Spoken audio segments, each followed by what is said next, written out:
Bonjour à tous, ravi de vous accueillir donc ici dans la salle à manger de la maison d'accueil des personnes âgées à Beigneux-les-Juifs. Ça s'appelle la maison Les Tilleuls, qui accueille donc la caravane de la mémoire, qui est composée de chercheurs, de danseurs, de musiciens, qui viennent en aide aux personnes qui perdent l'équilibre, qui ont des problèmes de mémoire. Alors déjà avec vous, Sophie Dio, bonjour, vous êtes la directrice de cette maison d'accueil. Il y a poulet frites à midi, il faut le dire, c'est dit très bien. D'accord. Mais vous avez décidé de participer à cette caravane de la mémoire. Vous avez vraiment envie de le faire. Pourquoi ?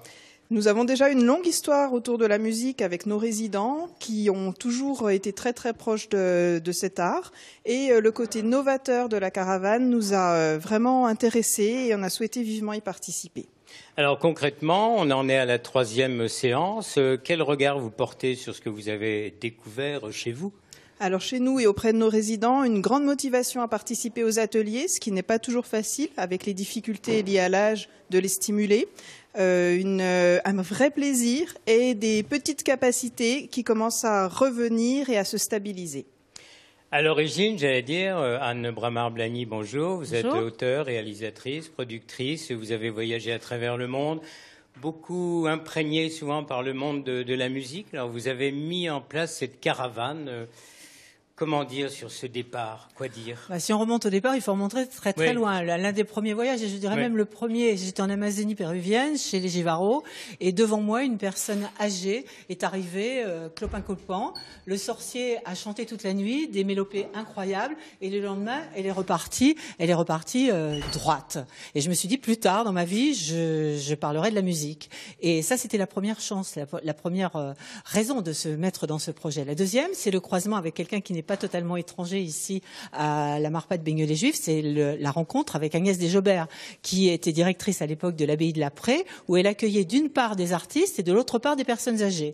Et elle me dit, Anne, si tu veux travailler sur la musique, il faut venir à la Prée, où tu auras sous tes yeux, tu pourras travailler. La troisième opportunité, c'est que sous mes yeux, effectivement, j'ai vu des musiciens type celui qui est parti dans la mélodie de l'Alzheimer et qu'on retrouve aussi ici, Samuel Lucotte, et qui mettait leur science au service des personnes âgées. Et un jour est arrivé à l'abbaye de la Prée, un groupe de personnes Alzheimer qui, sous mes yeux, a été complètement transformé. Voilà les raisons de cette implication dans ce projet. Et rapidement, la musique est vraiment importante, et le tango en particulier, pour refaire démarrer. Comment ça se passe ?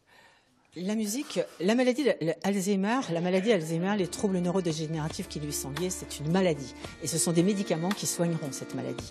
Mais la musique a un pouvoir extraordinaire parce que ça peut être une thérapie complémentaire, parce qu'elle s'adresse à une partie du cerveau qui n'est pas la partie qui est atteinte. Et cette partie peut enregistrer des rythmes, de nouvelles mélodies, et à partir de mélodies, puisque la mélodie, la musique est un rythme, induire d'autres rythmes intérieurs et des rythmes extérieurs, donc la danse. Voilà, donc la danse et le tango. Avec vous, Carolina, bonjour, vous êtes chorégraphe. Bonjour, oui, je suis professeur de danse. Question directe, en quoi le tango va aider les personnes dans leur mémoire, dans leur déplacement? Parce que le tango, d'abord, c'est une danse où on marche. Le plus important, c'est la connexion avec une autre personne et marcher. On marche tout le temps. Ça veut dire on marche, on marche, on marche. Ce sont des pas en avant, à côté, en arrière. Ça veut dire on utilise ça, que c'est très, très, très important. C'est le numéro 1. Apprendre de nouveau les gens qui ont perdu la capacité de marcher ou restent avec une mobilité réduite, de les apprendre à faire des pas en arrière, des pas en avant à côté. Et deuxième chose, il a la connexion, l'abrasso avec l'autre personne, les lâcher prise aussi, que c'est très très important dans la partie humaine et relationnelle. C'est pour ça que le tango, je pense que ça va très bien avec ce projet d'Anne Bramard-Blagny, justement.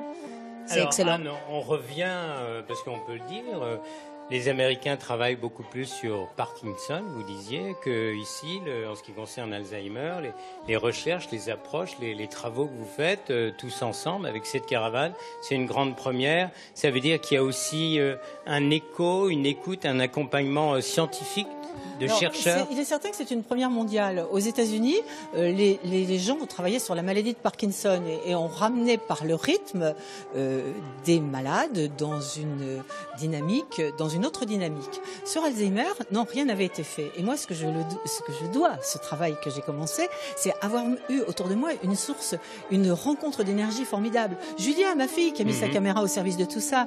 Carolina, qui a cru et qui s'est engagée dans ce projet. Et ensuite, France Mouret. Parce que ce projet n'aurait pas existé s'il n'y avait pas des scientifiques qui viennent nous conforter ou pas nous conforter. Hein, voilà.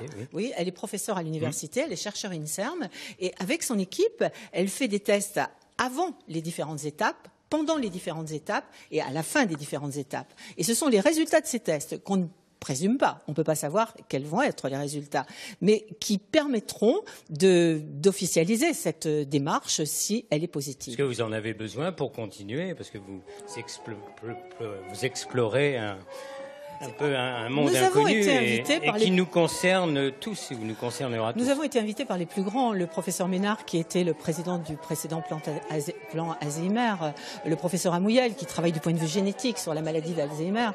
Tous ces grands professeurs nous ont invités effectivement à chercher et à apporter des preuves qui seront fournies par la science. Nous, en ce moment pour nous, c'est de l'intuition positive. Merci, on termine avec Josiane et Olivier. Vous avez participé à l'atelier ce matin. Qu'est-ce que ça vous a apporté? Personnellement, ça m'a apporté beaucoup de choses parce que j'adore danser déjà. Et puis le grand plaisir d'avoir dansé avec Carolina. D'accord. Et Olivier? Moi de même. Surtout, ça nous permet de changer un petit peu de la gymnastique. Avec le rythme et la musique, ça change beaucoup de choses par rapport à une gymnastique classique. Et surtout le côté ludique qui est beaucoup plus intéressant. Merci beaucoup d'avoir découvert ensemble, non pas les premiers pas, parce que ça a commencé en 2015, de cette belle aventure au service de tous. Merci beaucoup.